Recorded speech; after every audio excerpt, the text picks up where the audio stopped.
Hey everybody, Dean Graziosi, multiple New York Times best-selling author, but even more importantly, a broke kid who found real estate over 22 years ago and became a millionaire in my 20s because of it, and I've gone on to teach hundreds of thousands of people to do the same thing. I have a place on this page for your name and email address for two really important reasons.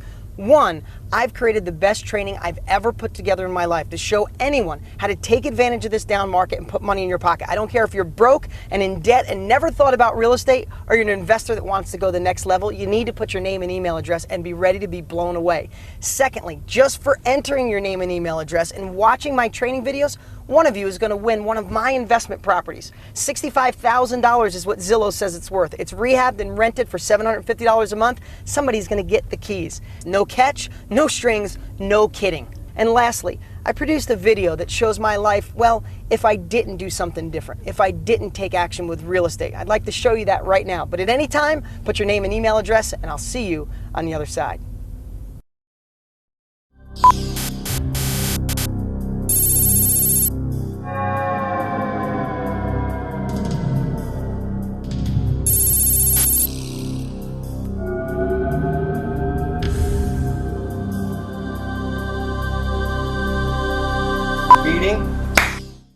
Is this thing on? Are we ready?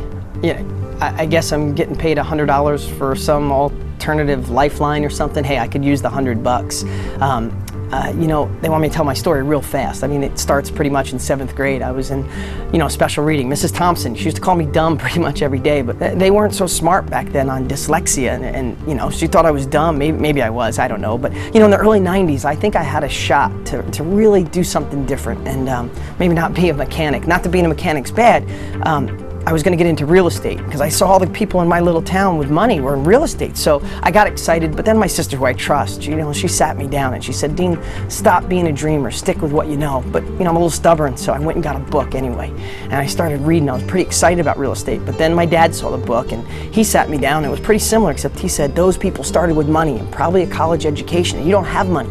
You can't do it. But I have to tell you, I was still a little bit on the fence, but then I saw all the news. We were in a down real estate market. I mean, you look at, I kept this through the years. This is an actual New York Times from the early 90s. It said, big slide in housing prices, latest worry on Wall Street. And they were all over the headlines. So that's when I decided to stick with what I knew. Life's not that bad. I've gotten some raises through the years. I had really good health insurance, but my boss, who's in the other room right now, things are tight, so he had to take back the health insurance. My wife and I got a nice little house. I mean, I probably have 100 years worth of payments on it, but it's okay. I think some of the things I might regret is that, I just thought there was more for me after school. I really thought I could be something. And, I hate the stress and worry about the bills. There's never enough, and me and my wife fight about it. And, a couple even deeper things is I have 2 little kids, a 4- and a 2-year-old, and I hope I can figure out a way to get them to college. I know I'm not going to have the money, and the other